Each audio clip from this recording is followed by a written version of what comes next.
ಯಾರೋ ಒಬ್ಬರು toxic teaser ನೋಡಿ ಕಂಪ್ಲೇಂಟ್ ಮಾಡಿದ್ದಾರೆ. ಅವ್ರು ಹೇಳ್ತಾರೆ ಅವರು ಬಂಗಾರದ ಮನುಷ್ಯ ಫಿಲಮ್ ನೋಡಿ ಕೃಷಿ ಸ್ಟಾರ್ಟ್ ಮಾಡಿದ್ರಂತ. ಹಂಗಾರೆ ನಾನು ಕೇಳ್ತೀನಿ ಇವಾಗ ಅವರಿಗೆ, ಹಂಗಾರೆ ನೀವು ನಾನೊಬ್ಬ ಕಳ್ಳ ಫಿಲಮ್ ನೋಡಿ ಯಾಕೆ ಇನ್ನೂ ಕಳ್ಳ ಆಗಿಲ್ಲ? ಆಗಬೇಕಾಗಿತ್ತಲ್ಲ. ಇಟ್ ವಾಸ್ ಯುವರ್ ಚಾಯ್ಸ್ ಅಲ್ಲ. ಸೊ ಹಾಗೆ ಲೈಫಲ್ಲಿ ನಾವು ಯಾವುದನ್ನು ಹೆಂಗೆ ತೊಗೊಳ್ತೀವಿ ಅನ್ನೋದ್ರ ಮೇಲೆ ಹೋಗುತ್ತೆ.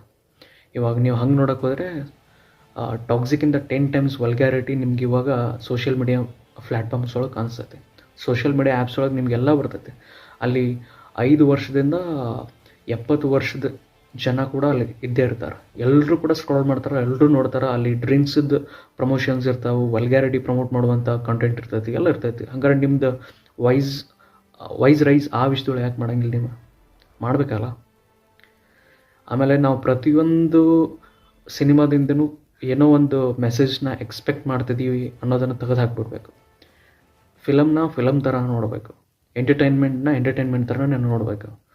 ಹಂಗಾರೆ ನೀವು ಐರನ್ ಮ್ಯಾನ್ದಿಂದ ಏನು ಮೆಸೇಜ್ ಎಕ್ಸ್ಪೆಕ್ಟ್ ಮಾಡಿದ್ರಿ? ಅಥವಾ ಪೈರೇಟ್ಸ್ ಆಫ್ ಕೆರೆಬಿಯನ್ ಸಿನಿಮಾದಿಂದ ಏನು ಎಕ್ಸ್ಪೆಕ್ಟ್ ಮಾಡಿದ್ರಿ? ಇವಾಗ avatar film world wide famous ಆಯಿತು. ಹಂಗಂತೇಳಿ ಜನ ಎಲ್ಲ ಬಟ್ಟೆ ಬಿಚ್ಚಾಕಿ ಬ್ಲೂ ಕಲರ್, ನೀಲಿ ಕಲರ್ ಬಣ್ಣ ಮೈಗೆ ಹೊಡ್ಕೊಂಡು ಕೆಸಿಂದ ರೋಡ್ ತಿರುಗಾಡ್ತಿದಾರೆ? ಇಲ್ಲ, ಹಂಗೆ ಆಗಂಗಿಲ್ಲಲ್ಲ. ಯಾಕಂದ್ರೆ ಎಂಟರ್ಟೈನ್ಮೆಂಟ್ನಾಗೆ ತೊಗೋಬೇಕು.